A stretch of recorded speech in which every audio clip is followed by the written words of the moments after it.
Hi everybody, this is Jan. I just wanted to share something with you because there's probably quite a few users of Garmin 305 and people are interested in the new Garmin 405 that Garmin just came out with. I was lucky enough to run across one of them in during the Half Marathon Expo in Lehigh Valley, just before the Lehigh Valley Marathon. So this is the watch.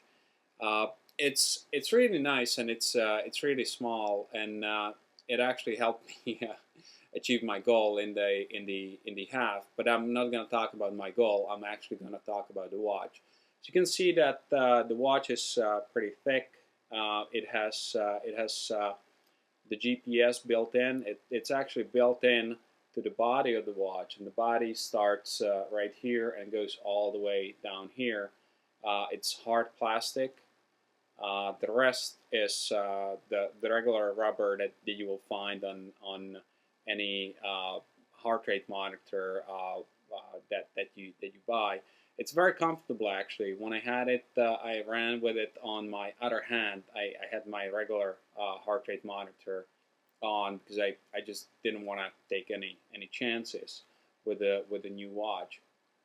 So it is very comfortable, and when you put it on, it looks something like this. So it's pretty good size for a man. I think ladies may find it a little too big for some of them.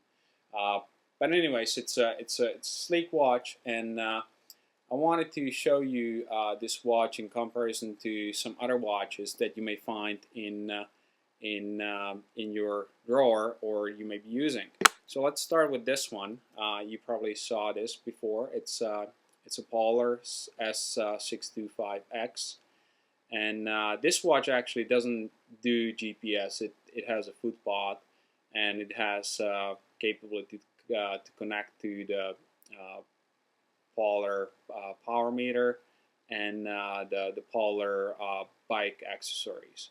But from the size perspective, you can see that the watch is similar in the face size, but the Polar is a little thicker than.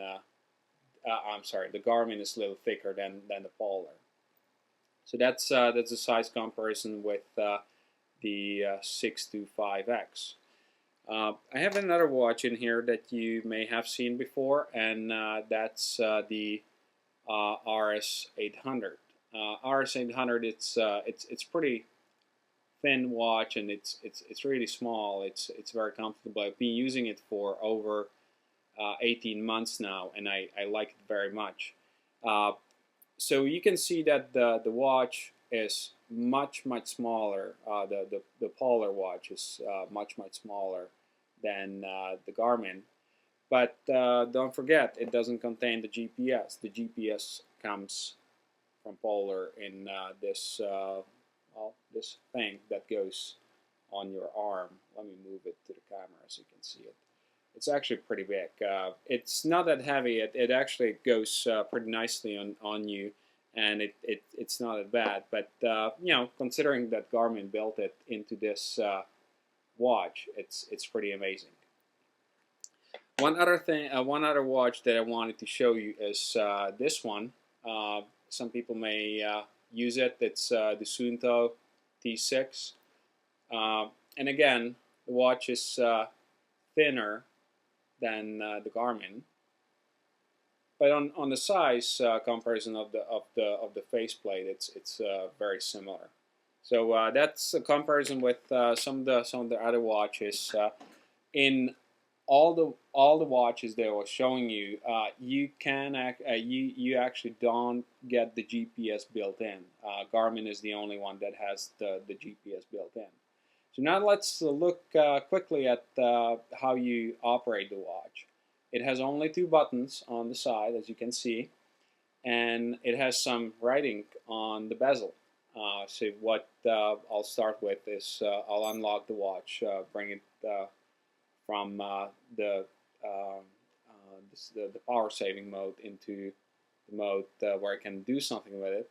You may have noticed that it beeped and told me that the bezel is locked. I'll unlock it by pressing the two buttons at the same time. And the watch actually has 4 different modes.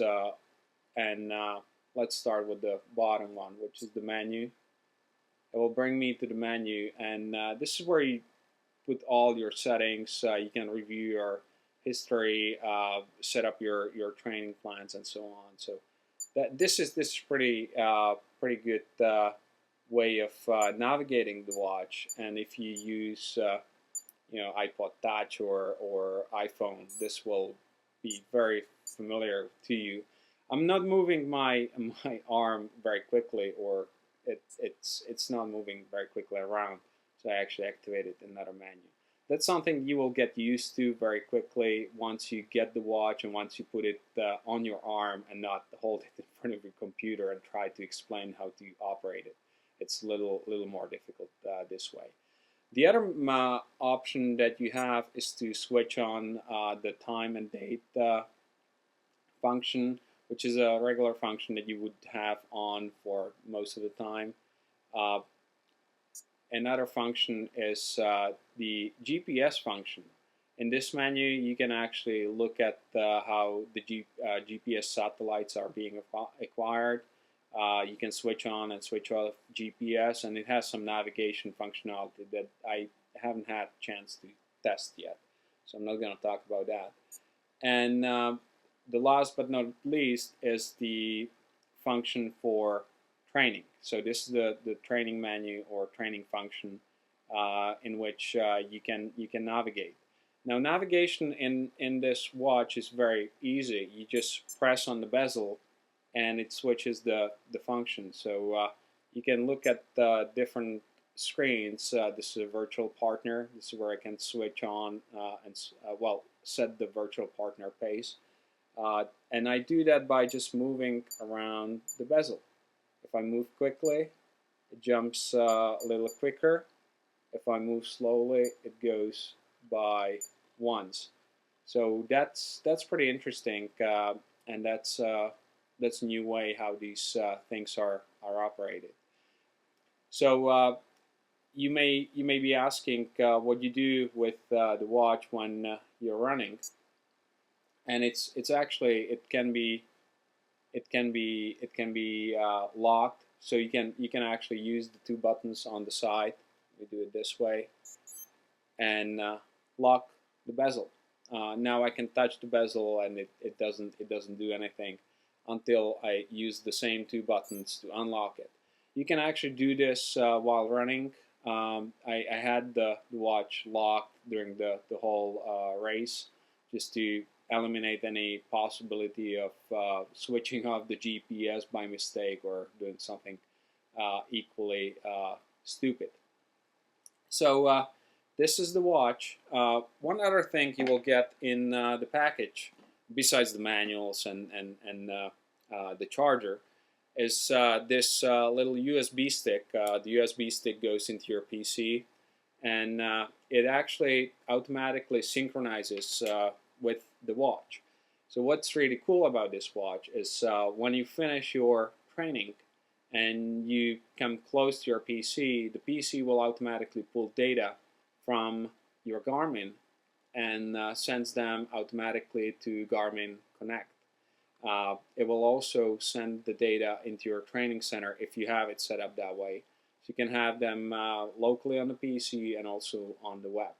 Okay, so this is the 405, the first review, just first few things that I noticed about the watch, and feel free to post on my blog any questions, any areas that you wanted me to look at, and I'll either record another video or just have a little post about the details that you're interested in. Until then, goodbye.